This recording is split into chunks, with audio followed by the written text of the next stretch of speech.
What's good with y'all boys, man? We back with another video, bro. 1183 is out, so y'all already know we gotta talk about it, bro. This was a pretty decent chapter. Not too much went on. Kinda a lot of stuff we expected to get. This arc finally started happening in this chapter, so let's get straight into it. We start off the chapter with Emu talking to Loki and Ragnar, and we see that Emu is over here talking to Ragnar, saying that Ragnar has waited so long to find a new master so he could bring vengeance upon Emu. But then Emu starts talking about something very interesting. He says Loki and Straw Hat Luffy, neither of you could be Emu's soldiers, so Mu will erase thou, just like he did Dozan. Now we don't know who the fuck Dozan is. When I first read this chapter, nigga, I thought I was missing pages or there was something that I just forgot about in this arc, because I'm like, who the hell is Dozan? I've been seeing hella people speculate in the community that Dozan could either be Joy Boy's real name, it could be the previous God of War's name. Who really knows, bro? Nobody knows who this Dozan nigga is. It really got me thinking though, why would Oda just randomly throw this nigga's name in the middle of this chapter for no reason? We know this chapter ends up being related to Brook, so maybe Dozan could end up being somebody from Brook's flashback, could we figure out? But I don't think so, bro. I also don't think this is Joy Boy's real name, because I don't think Oda would just randomly drop Joy Boy's real name in a chapter like this one. But there's a slight chance that it could be his real name. But the best theory I think I've saw about this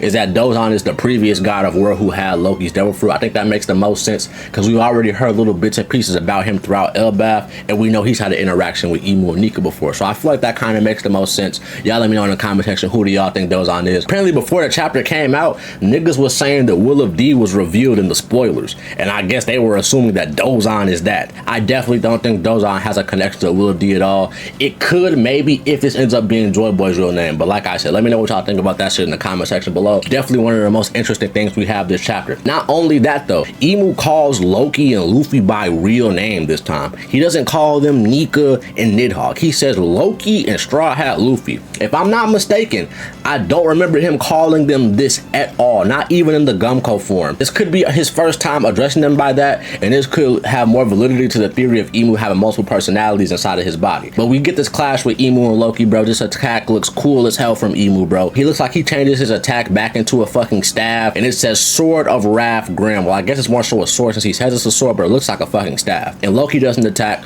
Ragnar 2 Gen Blades, and they have an amazing ass clash again. I cannot wait for this shit to get animated, my nigga. This is gonna be fucking crazy. But then we get a cut over to the Western Village, and we see Zaza terrorizing the Giants. They getting ready to fight back and stand up for their kids so they don't get snatched again. But Chopper's telling them to calm down. They still have too many injuries. But they're not trying to hear any of that shit. They still trying to get the fuck up and save their children. But Zaza is just raining down water on these niggas and snatching the kids up. And Killing Him says that Zaza only has 7 kids, and that'll do. So let's get the fuck on out of here. And then we see Sanji heading over that way to Zaza. Kinda scared for what the fuck is finna go on with this Sanji and Zaza shit. Yes, we know he's more likely will try to fight Killing Him, but Killing Him uses his creatures to fight. So if Sanji fights Zaza, I will be very interested to see what Oda takes that. Because we know Sanji cannot hit women. So if he has him hit Zaza, do y'all think that would mess with Sanji's character of him not hitting women? Me personally, I feel like Sanji gotta hit a bitch at one point in time in the story to really lock in and show that he down for the cause, bro. But that's just my honest opinion. But let me know what y'all think about that in the comment section down below. Then we see Gumko frozen in the ice again, because of course we all knew she was not going to be dead a few chapters ago when Killing Him said that shit to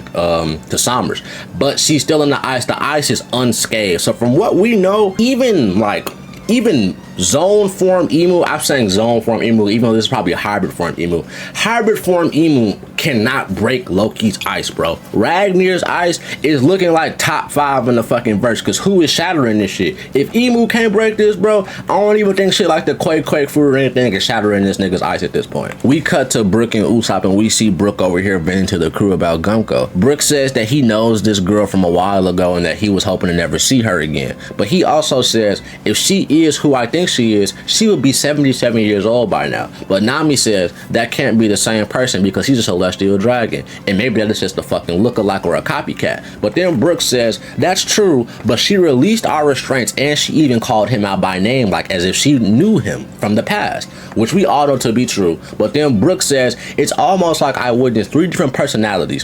Her original personality, meaning her when she showed up on Elbaf being a holy knight. The personality that saved them, meaning her original Princess Shuri personality that has gotten brainwashed because of Emu. And then the demon form, aka when Imu possessed Gumko. So basically the crew is starting to realize what's going on here with her and that she's possibly being controlled. But then this is when we start delving into Brook's fucking backstory. We all knew we would get a Brook backstory this arc, but we didn't think it was gonna be this fucking chapter. And basically in this flashback, bro, to start it off, it's 70 years ago and we see Brook in his kingdom over here. And his kingdom is like the kingdom of music, I believe, or something like that. Yeah, it's called the Hesperia Kingdom. This is the country of the instrument makers. So we already know music is going to be very important to Brook's flashback and to the ending of this arc with driving Imu out of here and possibly helping Gumko as well. But we see that Brook is basically loved by all the people in his town. They don't fuck with his music, but they fuck with his swordsmanship. And Brook is looking young as hell over here. He kind of looking like a young ass Aokiji. I'm not even gonna lie. I mean, we all knew Brook would look like this in his younger days, but finally seeing it,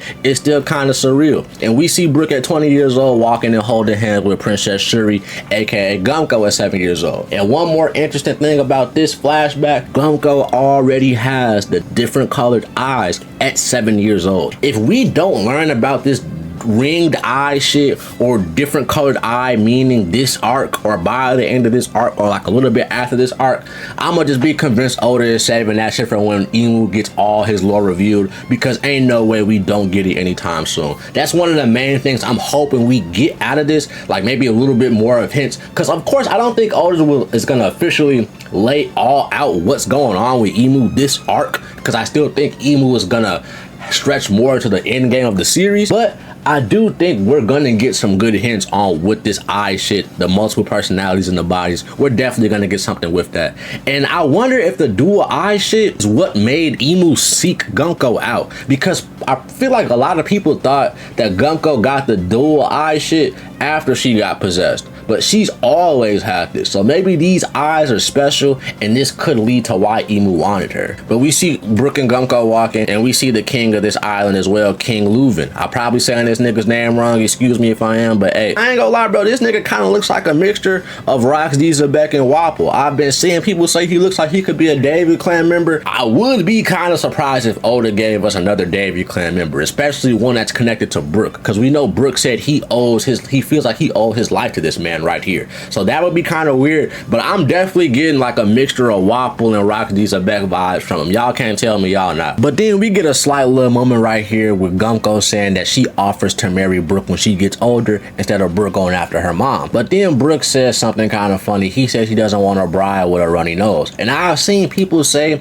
that what if this is why Gumko has the bandages over her face to hide her runny nose, as a callback to what Brook said in this flashback. Now I'm gonna be honest, that'd be very Oda-like for him to pull some shit like that, and that would signify the connection between Gumko and Brook on an emotional level to put that shit in her design. But I honestly think that that probably could be why, because at first before this I was thinking maybe the bandages were hiding something under her mask, but now it seems like that could probably be the reason why, just for some little cute shit for Oda to put in there. But Brook and the king get word that some criminals are coming onto the island and they're here to get the queen, but she's currently at the opera house listening to a show. But then we see that Brook says he already came across these criminals earlier, and it gets revealed that he already cut them down, and we get one of the longest delayed swordsman cuts in anime history damn near, because I can't remember the last time I seen a nigga have such a delayed cut like this. Me personally, as much as I love swordsmanship in anime, the delayed cuts don't be like one of my favorite things that swordsmen do, but this one right here, the fact that he delayed the cut for so long, I can somewhat appreciate this, you know what I'm saying? Let me know how y'all feel about this. I've been seeing hella people say that Brook is nerfed now after his devil fruit, and that Brook used to be way stronger, and all that him being on the ship for all those years and not fighting has nerfed Brook. I wouldn't be surprised, but I'm still not thinking that Brook was like some crazy level combatant like how some niggas are saying. Yes, this is a good feat that he pulled right here with this delayed slash, but like I said, bruh, Brook is not finna end up being no crazy combatant, I don't think. But we see Candale walk out of the opera house, and it's revealed that she is loved by the city, similar in a way to Brook. And we see that it says one of the former commanders of the Royal Guard Corps, the current Queen Candale. The other, though his music was widely disliked, he would slash his target so swiftly they wouldn't even know that they've been cut, and they're talking about Brook. basically saying that Queen Candale and Brook are the most loved people on the island, and right now the island is currently at peace. But we all know this shit is gonna go south when Big Emu and the Holy Knight start coming in here to fuck shit up. Like I said earlier in the video, but this was a pretty solid chapter. We knew Brook's flashback would be coming eventually, but we just didn't know when it will start. But now that it started, we all know what to expect from here on out, somewhat with this flashback. I don't think Brook's flashback will be very long. I'm not expecting anything long to the length of Loki and Rox's flashback that we had this chapter or this arc, but definitely I could see Brook's flashback going on for like the next 3 to 4 chapters 100%, because we gotta see what ends up happening to the village. We know Queen Candale, she's probably gonna get packed up, considering the fact that Brook doesn't even talk about her to this day. Same thing with the dad and the king. We know Brook said he owed his life to that man. Doesn't necessarily mean that he died, but we could assume, knowing One Piece and how the flashbacks go, that these niggas is finna die. My theory is that maybe Candale had to deal with the government to where she was supposed to become a Holy Knight, similar to how it happened with Harold, right? Because we know Oda loves his parallels, and we already have the parallel with Oda showing Loki killing his father and being blamed for the village. So now we already were expecting the same thing to turn around with Gumko. But I think this is going to be a little bit different. I think it went something like Candale has to deal with the world government for whatever reason. We also need to figure out why Emu finds this island or these people on this island special. So hopefully we get some more of that too.